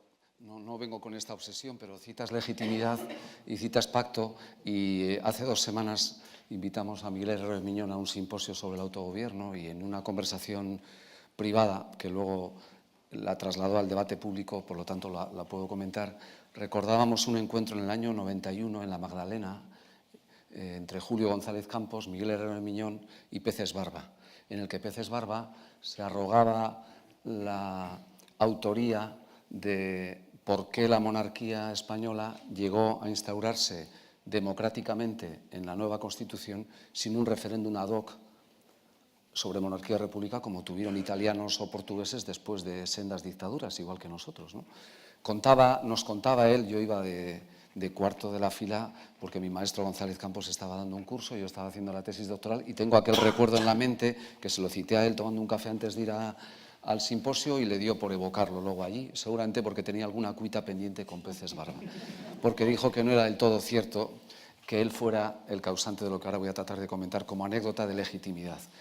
Decía que el ahora abdicado rey Juan Carlos le planteó a Peces Barba la falta de legitimidad democrática que podía llegar a tener que no hubiera un referéndum específico, ad hoc, respecto a la forma de organización constitucional del Estado, cuando veníamos de un golpe de Estado y un régimen que había instaurado una forma de organización estatal distinta y que en qué medida se juzgaba o no por parte de Peces Barba, que él decía que hacía una suerte de tutor preconstitucional en ese campo, eso es lo que no estaba de acuerdo Herrero de Miñón, que le contestó, y es a lo que quería llegar.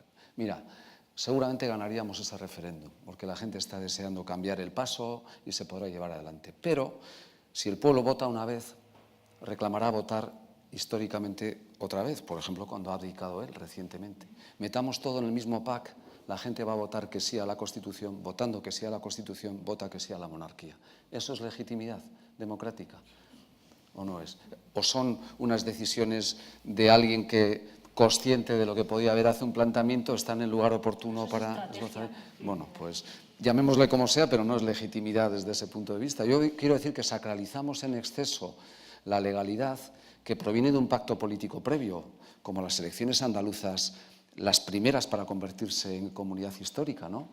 Almería no superó la legislación que preveía la ley orgánica del referéndum y dijimos, pues donde senadores y diputados dicen A, el pueblo almeriense dice B, pero prima A sobre B.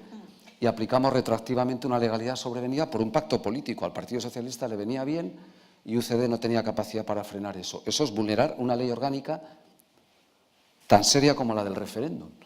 Y no debemos de monopolizar en eso el debate, pero porque además la democracia directa tiene muchos engaños, aunque yo creo que es necesaria para hacer la democracia representativa más representativa, que es lo que yo quería trasladar.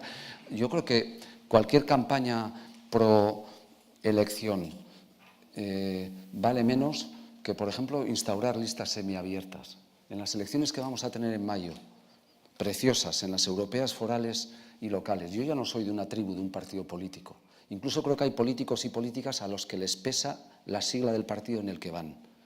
Y a la inversa, políticos que se adhieren a la sigla y van ahí en listas cerradas al embudo, ¿no?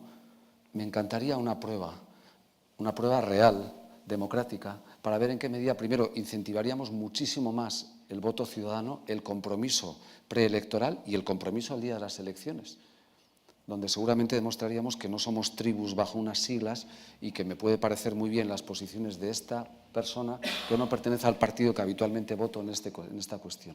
No hay ninguna, hablamos de audacia conceptual, no hay ningún planteamiento a nivel europeo, lo conoce Daniel mucho mejor que nosotros, fracasa cualquier intento de dar alas a una democracia transnacional, ¿no? Y ahí sería suficiente con eso, como también la evidencia de que yo creo que han fallado todos los sistemas de control, ¿no?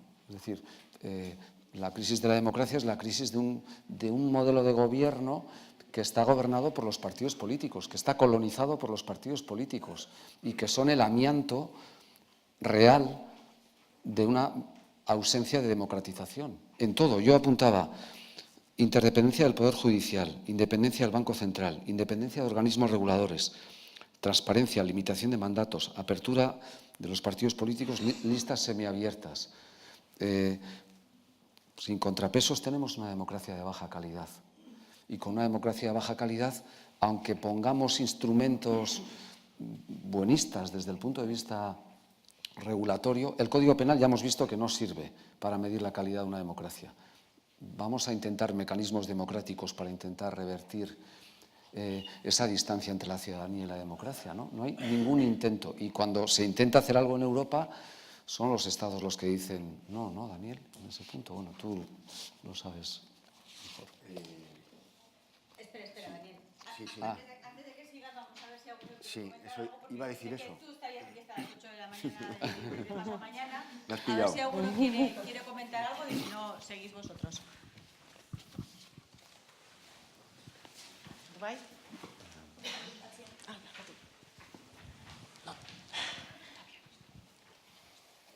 Kaixo, arratsaldeon. Eskerrik asko etortzeagatik. Casi una sesión muy fructífera y os quería hacer varias preguntas. ¿Qué riesgos veis para una buena gobernanza el reciente auge de opciones de extrema derecha? Si veis que pueden tomar medidas desde sistemas inteligentes, si es que se pueden, o incluso a ver si es que se deben tomar, y hasta qué punto este auge es causa de futuras malas gobernanzas o es consecuencia de actuales malas gobernanzas. Eskerrik asko.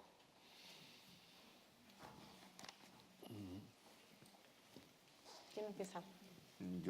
Yo cojo una parte nada más. Bueno, Vamos. la fácil. Yo cojo la fácil, exactamente, ¿no? Vamos a ver, no sé muy bien a qué te refieres, pero supongo que lo puedo adivinar. Yo creo que hay una primera cosa es, estamos en un, lo decía Mario antes, ¿no? Estamos en un momento de gran volatilidad. Volatilidad significa muchas cosas, significa que hay procesos de desintermediación, aceleración, desconcierto en la gente, los clásicos instrumentos que hacían de nuestros espacios sociales y políticos algo estructurado, previsible, un poco rígido, pero bueno, pero organizado más o menos bien, que eran pues, los partidos, los sindicatos, las iglesias, los medios de comunicación, que no solamente cumplían esa función de mediación, sino que además estructuraban un cierto campo social. Pues ya se sabía que los trabajadores votaban tales partidos, que los no sé qué. Todo eso ha sufrido una sacudida brutal, brutal. Por tanto, desde el punto de vista institucional, tenemos una volatilidad desde el punto de vista institucional. Tenemos otra, eso viene acompañado, no sé qué es antes o después, yo ahora lo estoy estudiando y no tengo todavía una respuesta definitiva, pero es apasionante verlo. Tenemos una gran volatilidad, probablemente como consecuencia de esto, en las emociones públicas. O sea, en estos momentos discurren por la calle, por las redes, como corrientes magnéticas de euforia y pánico, ¿no? De repente todo el mundo se compra una segunda casa y de repente nadie consume, ¿no? Y los procedimientos que teníamos para regular eso, que eran las medidas anticíclicas, pues no son capaces, ¿eh? Y los gobiernos meten ánimo a la gente y no lo consiguen. Y luego también tenemos otro tipo de volatilidad en el terreno simplemente de la opinión, ¿no? Antes, la opinión del director del periódico de referencia de una ciudad pues era una autoridad, nos gustara o no. Ahora mismo es que ni la conocemos, ¿no? Y lo que estamos es más bien en un entorno de spam político, hay opiniones, se asoma una Twitter y opiniones, todo el mundo al mismo nivel que un catedrático de Derecho Internacional privado, y me parece muy bien además que estén al mismo nivel. Bueno, entonces, en este contexto, es que cualquier cosa es posible. ¿Por qué fallan las encuestas? ¿Por qué ya nadie se atreve a hacer programas electorales? ¿Por qué ya nadie promete nada? ¿Por qué los ídolos, los héroes de la política en estos momentos son los oportunistas, ¿no? Lo que mejor puede ser es un oportunista, alguien que descubre un hueco y entra, ¿no? Pero los estrategas no hay, porque ¿para qué quieres hacer una estrategia si esto está cambiando? Tal. Yo creo que ese es el panorama en el que estamos. Entonces, yo aquí no tengo muchas soluciones, ¿no? Pero A lo mejor el año que viene sí, si me vuelves a invitar, Imanol, igual tengo. Pero este año no. Yo diría dos cosas. Una, yo creo que hay que dar dos combates a la vez y no dar uno pensando que ya con ese basta. Hay que dar un combate que tiene que ver con los hechos y hay que dar un combate que tiene que ver con los relatos. Ahora mismo, con motivo de la victoria de Trump en Estados Unidos, una de las cosas que ha sufrido un espectacular aumento ha sido toda la función esta de fact-checking de los medios de comunicación, el Washington Post, tal. Creo que es muy importante eso, aunque no nos va a solucionar nada, porque hay gente a la que los hechos no le importan nada. Y eso es bueno saberlo. Y además los hechos tampoco son especialmente sexys, ¿no? O sea, a la gente hay que darle cosas un poco más así. Pero los hechos es muy importante. Y, no sé, yo he asistido con perplejidad estos días iba a decir debate, pero ni siquiera debate, a ciertas afirmaciones sobre la violencia de género de ciertos partidos políticos que no quiero mencionar aquí porque no se merecen tampoco mucha atención. Pero, hombre, vamos a examinar los hechos, es que los hechos son muy interesantes. Los grandes temas que están siendo caballo de batalla de la nueva derecha tienen una referencia a los hechos muy débil.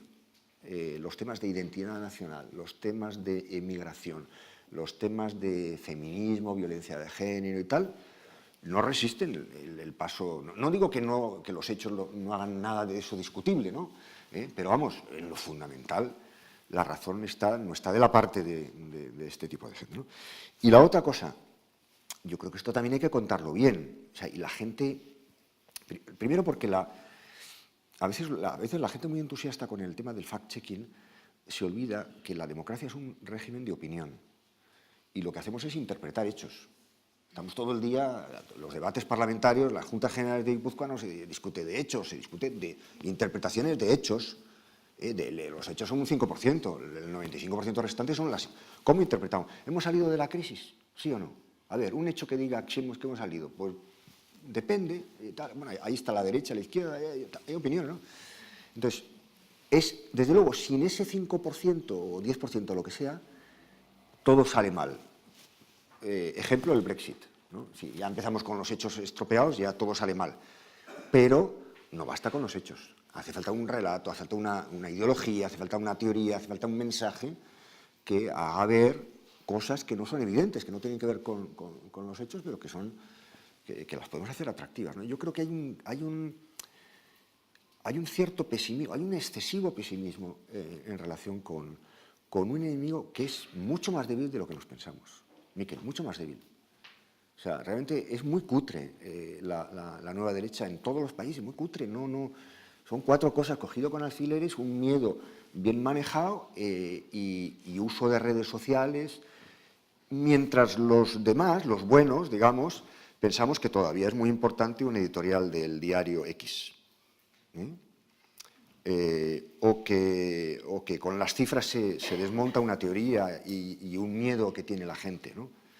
Bueno, y yo creo que hay que dar una gran batalla, ¿no?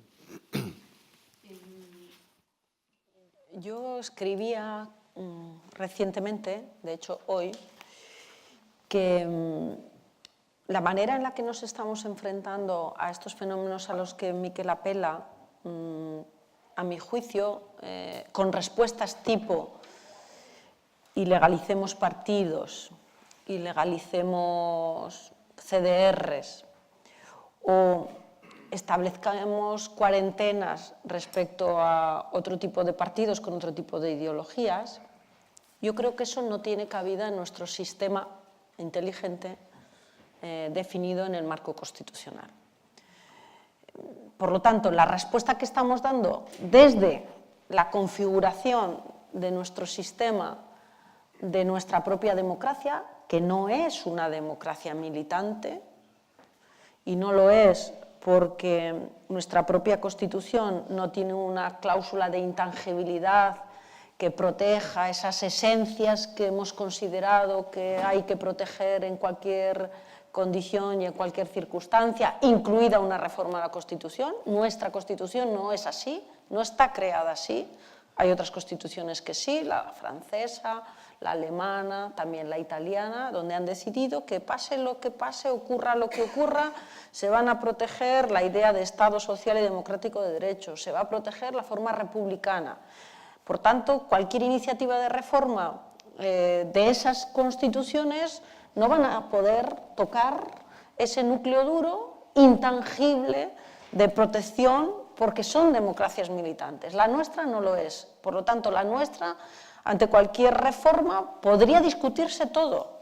Por supuesto, la forma política del Estado a la que apelaba Juanjo, pero también el sistema autonómico y hacer otro modelo en los términos que consiguiera la mayoría pertinente en un momento determinado, en un lugar determinado. Pero hay una segunda razón. Además, nos lo creamos o no, los hechos avalen esto o no, la teoría es que, salvo violencia y salvo la utilización de procedimientos no previstos constitucionalmente, cualquier opción y cualquier idea es legítima en España y es defendible. Y aquí podremos decir que esta es la teoría, pero que luego en la realidad práctica pues, podríamos incorporar algunos matices y comparto muchos de esos matices que podamos incorporar. Pero estoy hablando de cómo el sistema, ese sistema inteligente, diseña nuestro código de buen gobierno, entendido aquí el sistema democrático. Lo condiciona, lo articula en estos códigos. Por lo tanto, cualquier respuesta con estos elementos, cualquier respuesta a partidos de derecha radical o de ultraderecha, como queramos llamarlos, o respuestas frente a movimientos independentistas en clave de ilegalicémoslo o en clave de interpongamos cuarentenas políticas, a mi juicio no caben en nuestro sistema político. El comportamiento anticonstitucional no lo tienen ellos, lo tendríamos quienes articuláramos respuestas desde este código. El sistema creo que está configurado así. Ahora podríamos discutir por qué nuestro sistema constitucional configura esta manera de entender la democracia en esta clave. Pues probablemente por el contexto del 78, probablemente porque no imaginábamos en el 78 que alguien podría llegar a cuestionar el pacto del autogobierno como fórmula factible de entendernos los españoles. De hecho, se suele decir que en España siempre el sistema autonómico ha estado vinculado como la idea de expresión de la democracia. No cabría un espacio en España la propia pervivencia del sistema político sin un mecanismo de federalización, si se quiere. Bueno, pero esto no lo protegimos. Si igual resulta que hay que proteger ahora, pues bueno, pues eso será el resultado de ese pacto constitucional que vuelva a dotar, que vuelva a equilibrar la legalidad y la legitimidad, ¿no? Por tanto, esa es un poco una respuesta a una parte de tu pregunta. Y si lo que nos está ocurriendo en clave del partido de derecha que tú señalabas, Miquel, si esta es la causa o la consecuencia de un buen o un mal gobierno, un modelo de gobernanza, yo creo que hay un poco de las dos. Yo creo que nuestro sistema democrático ha dado muestras de fatiga respecto a cómo ofrece soluciones en términos de derechos económicos, sociales y también culturales a una parte de la sociedad. Y hay quien se siente excluido en términos culturales de la idea de lo que debe ser español, lo que debe ser un hombre, lo que debe tal, en esos códigos culturales, y eso también lo explica el surgimiento de algunas derechas en Europa, particularmente en Alemania, ¿no?, en términos culturales, y creen que el sistema político no ha dado respuesta o ha degradado la respuesta que daba en esa clave, y todo lo que tiene que ver con la globalización y los efectos de los malentendidos perdedores de la globalización en términos de derechos económicos sociales, ¿no? Nuestro sistema creo que ha dado pruebas de mal gobierno en esa clave, por tanto es una consecuencia. Pero es que el surgimiento de Vox yo creo que nos alerta sobre otras opciones de mal gobierno que pueden contaminar el sistema actual o evolucionar el sistema actual en una clave técnica. Porque yo creo que son las dos cosas. Es la propia consecuencia y una causa de un potencial fórmulas de mal gobierno que contaminen el propio sistema. Añadir algo más, pero primero yo creo que tampoco en política todas las ideas son respetables. Hay ideas no respetables y las ideas de Vox no son respetables. No son respetables, pero son jurídicamente defendibles, porque yo había apuntado, igual que tú, democracia militante. Lo que pasa es que ha habido distinta gradación, ¿no? La sentencia del Tribunal Constitucional en la legalización de Batasuna no dijo lo mismo que dijo el Tribunal de Estrasburgo. El Tribunal de Estrasburgo dijo que la democracia puede hacer daño a la propia democracia para protegerse como democracia, y lo hizo amparándose en una sentencia que equiparó a ETA con Batasuna, y entonces entendió que el fenómeno violento sí que justifica la ilegalización de una idea política, ¿no? Pero luego llegó Sortu y la votación en el Tribunal Constitucional después de la sentencia de Estrasburgo fue por un voto y condenaba expresamente a ETA. Entonces, tercero, hablando de ética, por supuesto se puede defender, pues, otra cosa es que tengas votos, la supresión de las autonomías, la derogación de la ley de violencia de género, la determinación de que el matrimonio es un matrimonio entre hombre y mujer y todo lo demás no existe, lo puedes plantear, no son ocurrencias, son cosas pensadas y orientadas a despertar una dimensión capertobetónica, en mi opinión. Hay mucho más de anticatalanismo que de fascismo, ¿no? En ese voto de reacción en Cataluña en particular, porque el pacto territorial no ha existido y la democracia territorial tampoco ha existido desde ese punto de vista. Pero no, yo creo que sacrificar en el altar de la bondad democrática un derecho democrático hay que pensárselo mucho antes de todo eso. Estoy completamente de acuerdo. Pero me da la sensación de que hay quien está corriendo para equiparar a Vox con cualquier otra formación política para hacer política, ¿no?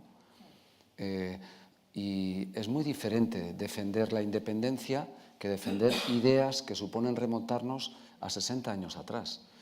Respeto lo que cada casa política haga, pero no me van a poder convencer de la bondad de entender que es un sujeto político más.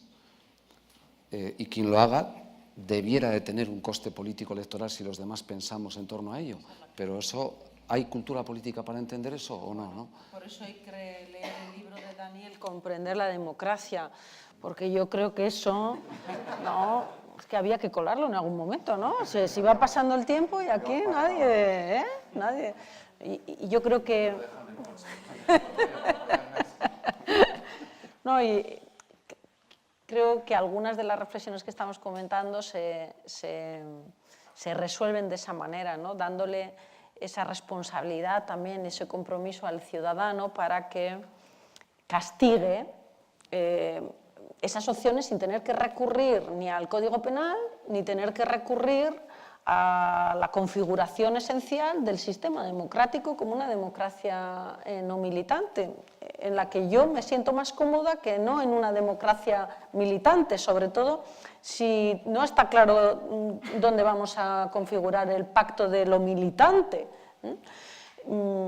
Pero claro, yo creo que ahí sí que es interesante señalar que a veces el ciudadano dimite de su condición de ciudadano, o al menos de esa concepción republicana y honorable de lo que debe ser un ciudadano, ¿no? Pues un ciudadano ilustrado, un ciudadano...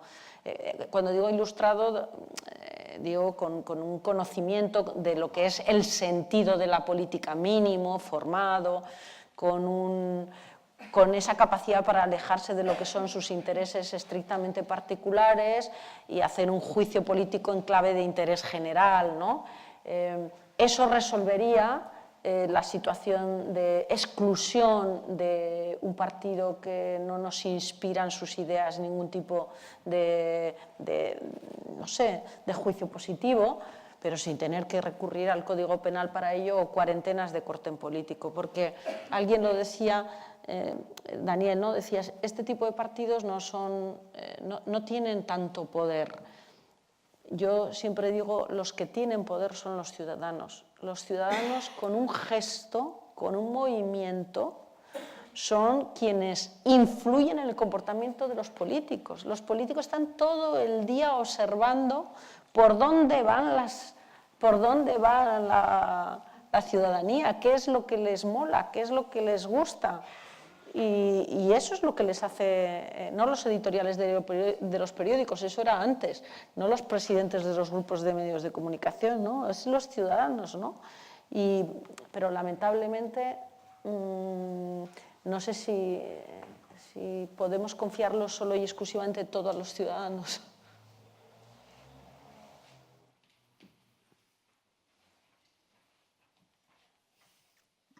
Kaixo, eskerrik asko eman dituzuen hitzengatik eta ezagutzagatik.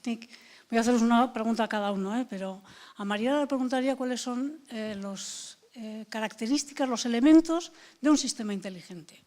O sea, ¿cuáles son? Porque no puede ser el procedimiento, porque para esto ya tenemos la burocracia. O sea, ¿cuáles son esos elementos? ¿No? ¿Qué hace que ese sistema sea inteligente? ¿Cómo haces las redes de conocimiento? Bueno, estas cosas. Una. A Daniel, yo comparto contigo, yo creo en la política, por lo tanto creo firmemente que hay que reforzar la política.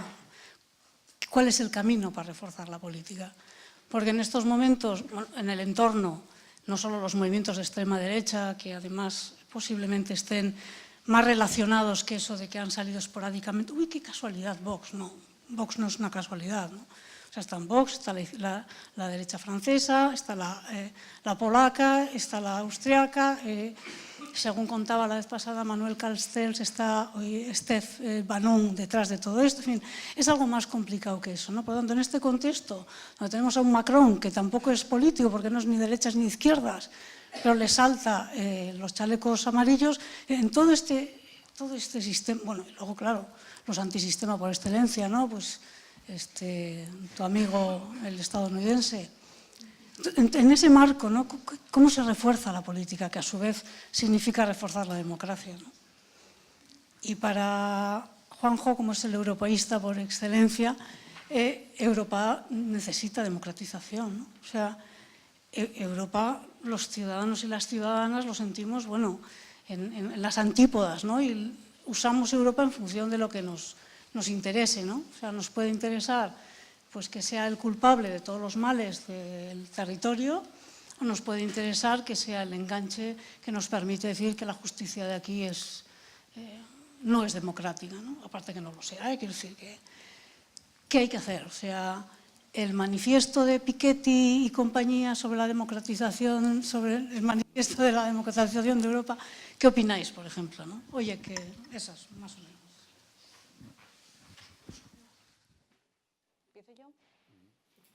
Muy rápido, porque lamento defraudarla, pero es que una de las claves esenciales de los sistemas inteligentes son los procedimientos. Es verdad que a veces el lenguaje nos permite enmarcar las reflexiones en una parte más sabida o en una parte más innovadora, ¿no? Y cuando usted decía, no me diga procedimientos porque procedimientos es burocracia. En el momento en que usted lanza la palabra burocracia, ya inmediatamente el marco mental que nos configuramos es algo obsoleto, es algo poco innovador, es un elemento, incluso, si me permiten la licencia, algo viejuno, propio de una organización que no es moderna y que no está acomodada a los nuevos tiempos. Pero el procedimiento es lo que permite la predecibilidad, el procedimiento es lo que permite la trazabilidad, el procedimiento es lo que da certezas y seguridad y es lo que facilita, digamos, es lo que impide que un mal gobernante meta la mano. Cuando digo meta la mano no es meta la mano en la caja, es interfiera en la solución predecible, objetiva, no arbitraria de ese procedimiento en función de pretensiones que podamos llamar espúreas, que no tienen por qué ser delictivas. Esta es la clave principal de un sistema inteligente. Que los procedimientos sean ágiles, seguramente nos permite matizar esa idea de burocracia como soleta, lenta, que los procedimientos sean digitales o nos inunden en papel puede ayudarnos a configurar una idea de sistema inteligente, más moderno y más acomodado a los nuevos tiempos. La innovación en la clave del procedimiento tiene que apoyarse, por supuesto, en cualquier tipo de herramienta que haga que éste sea ágil, que éste sea pues más acomodado a los tiempos y, por tanto, introduciendo dosis de modernidad. Pero es procedimiento, no hay otra clave. Imagínenselo así, solo con un procedimiento donde se sabe quién debe hacer qué en cada momento, es prescindible el responsable de la unidad, entendiendo aquí por una unidad administrativa o una organización. Sin ese procedimiento, nadie sabe qué debe hacer en cada momento sin que se lo tenga que decir el responsable de la unidad. Es procedimiento. Luego lo hacemos digital, lo hacemos más acelerado, lo hacemos más transparente, lo hacemos en una web, permitimos una ventanilla única para facilitar, pero es procedimiento.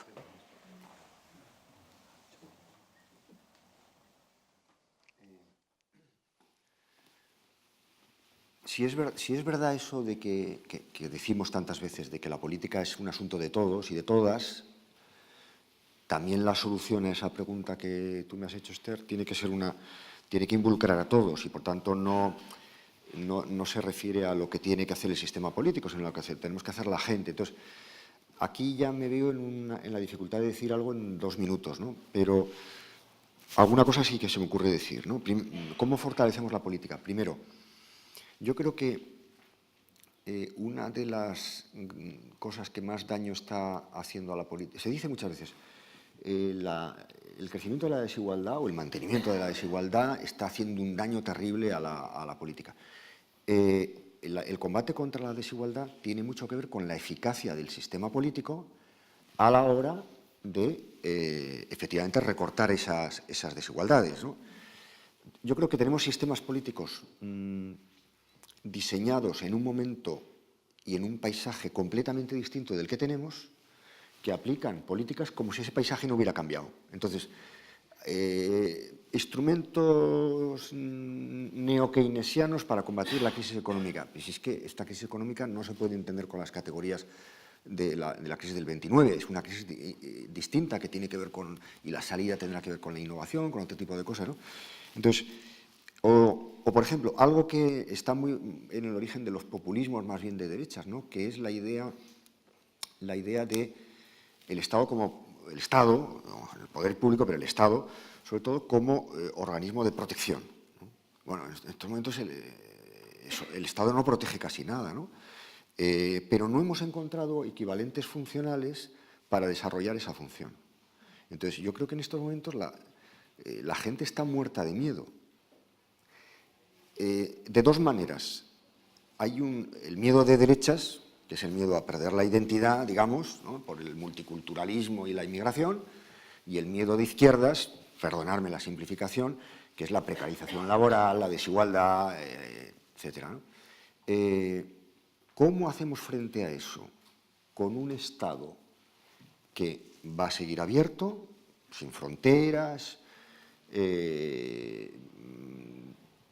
y por otro lado, con una seguridad que no se puede proporcionar más que en contextos abiertos y, por tanto, habrá que inventar. Claro, es que esto es muy complicado porque donde antes había el cierre del espacio para proteger, ahora lo que hay es todo lo contrario, que es colaboración. O sea, con motivo de los atentados yihadistas de Barcelona, fue un momento muy revelador de la escasísima capacidad de colaboración entre las policías, ¿no? A mí eso me preocupa muchísimo, porque, oye, si cerramos las fronteras, perdón, si abolimos las fronteras, es a cambio de abolir también las fronteras policiales. Lo que no puede ser es esto.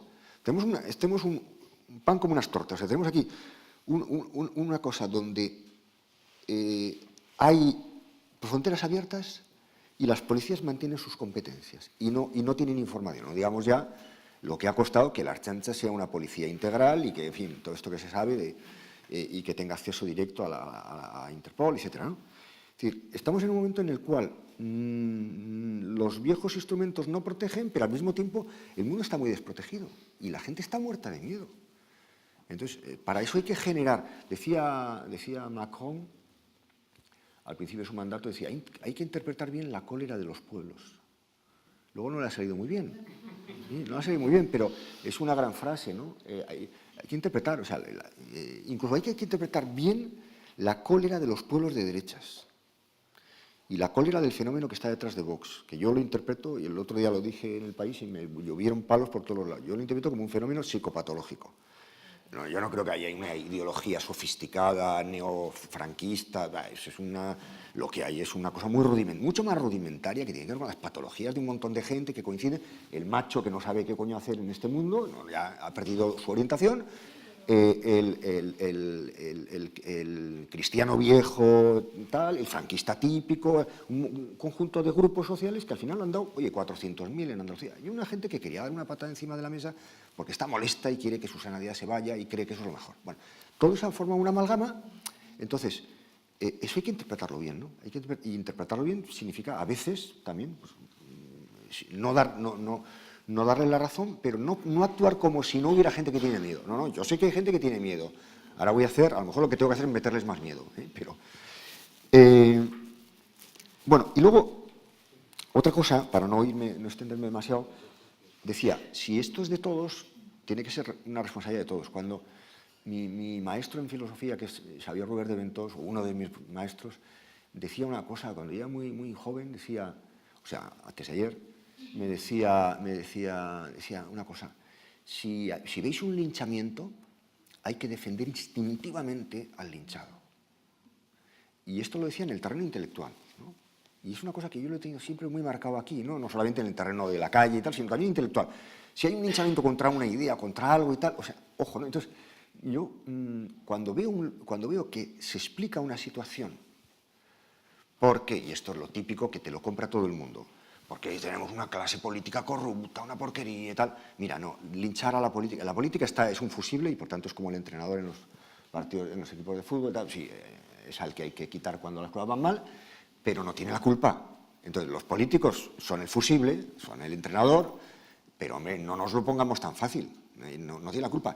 Si ahí está, lo que no puede ser es que tengamos una clase política tan mala y que esa clase política haya salido de un pueblo tan bueno. Aquí que alguien me lo explique. Aquí, yo creo que hay por lo menos un triángulo de instituciones que no lo estamos haciendo muy bien. Políticos, medios de comunicación y la gente. Y yo me pregunto, ¿y la gente qué hacemos? O sea, tú en tu familia, cuando surge un conflicto, ¿eres capaz de resolverlo, como decía Mariola? ¿Eres capaz de articular en tu familia, fíjate que es una cosa muy pequeña, irrelevante y tal, una solución en términos de bien común? ¿O lo entiendes como una mera agregación? O sea, ¿tú pactas en tu familia? Y no me vengas con cuentos. Si tú no pactas en tu familia, ¿tú cómo tratas? O sea, ¿cómo consumes? ¿Cómo tratas al diferente de cualquier punto de vista, ¿no? Que viene de otro país o tiene otra orientación sexual o que te resulta... No sé, ¿cómo lo tratas? Ya está.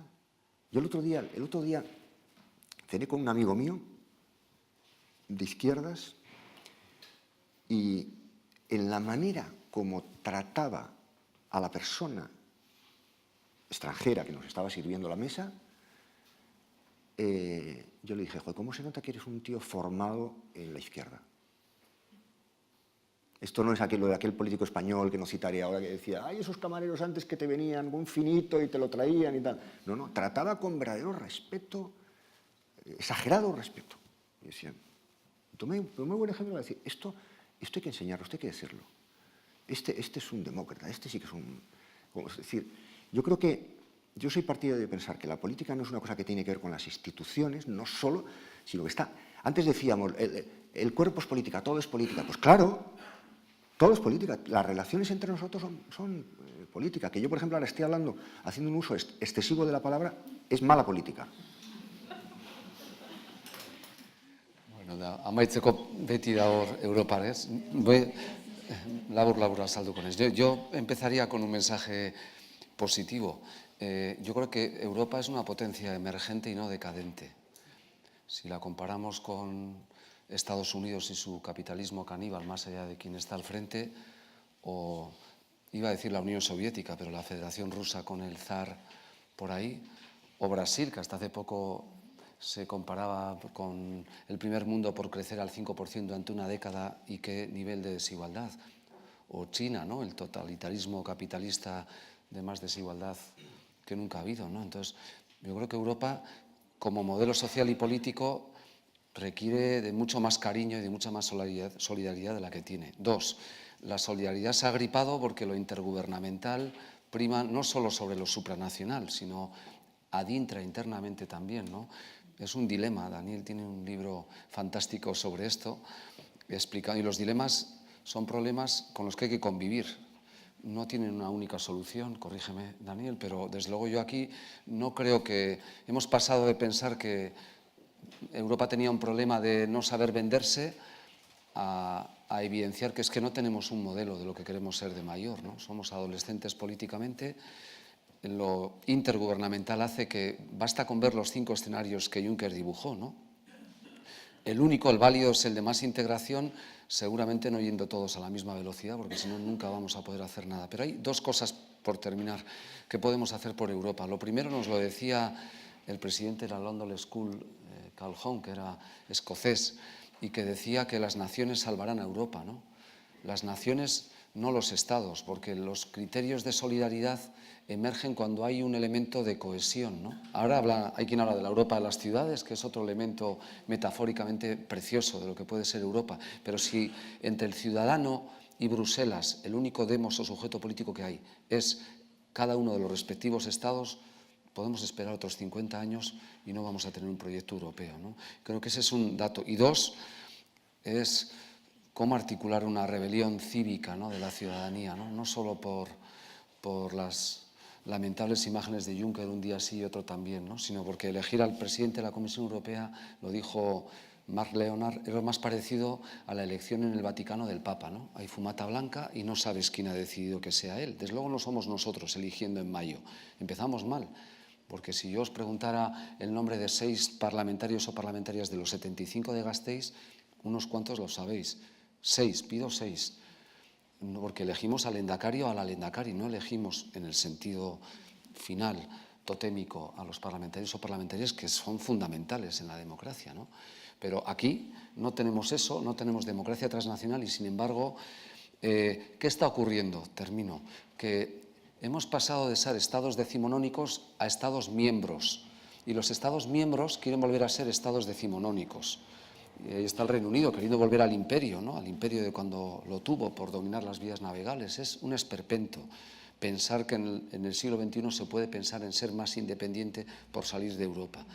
Y porque creo además que para las naciones sin Estado, entre las que nos incluimos, ese es el destino real, unidos en la diversidad, interdependientes, no peleando por absurdas soberanías, sin hacer cosoberanías, ¿no? Me parece que es un ejercicio tan precioso y tan bonito que si lo dejamos tirar por el sumidero, desgraciaremos la vida de generaciones futuras. Entonces merece la pena intentarlo desde ese ámbito, pero para eso hay que sacar el yugo estatal, que es el amianto de ese proyecto europeo, ¿no?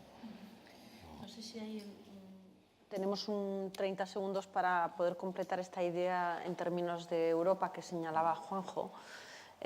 Yo creo que vivimos en Europa dos circunstancias, dos temas que son novedad y que dificultan un poco cómo va a ser ese futuro de la Unión Europea en el caso de que sea.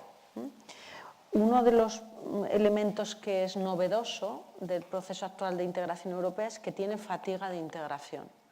Y es probablemente la primera vez que esto ocurre. Es decir, los Estados miembros le han transferido a la Unión todo aquello que podían hacer sin acabar, en el caso de que le cedan más poder de actuación, sin acabar de diluirse realmente como lo que eran el Estado-nación. Y yo creo que de ahí viene mucho esa idea de la nostalgia de volver a recuperar la concepción del 19, ¿no?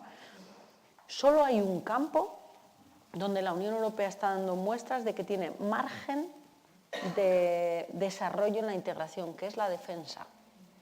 No hay, y si fijan la atención en la agenda política de la Unión Europea, este es el único campo donde concita cierto consenso en términos de impulso político.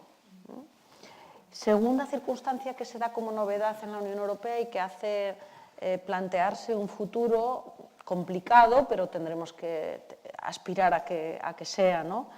Es por primera vez hay Estados miembros que están desafiando los fundamentos de la Unión Europea y están desde el 2009 vulnerando con cierta naturalidad los valores de la Unión. Hasta ahora constatados el caso de Polonia y Hungría y algún otro más, yo creo que comportamientos, y la Unión Europea no sabe qué hacer con ellos, no sabe qué hacer. Nuestro sistema inteligente no tiene herramientas, más allá de la activación del artículo 7, que está bloqueado, para poder reconducir la situación, porque no se trata de sancionar, se trata de reconducir la situación. Y yo creo que estos dos elementos hacen que la preocupación sobre el futuro de la Unión Europea sea una preocupación consistente. Gracias. Gracias.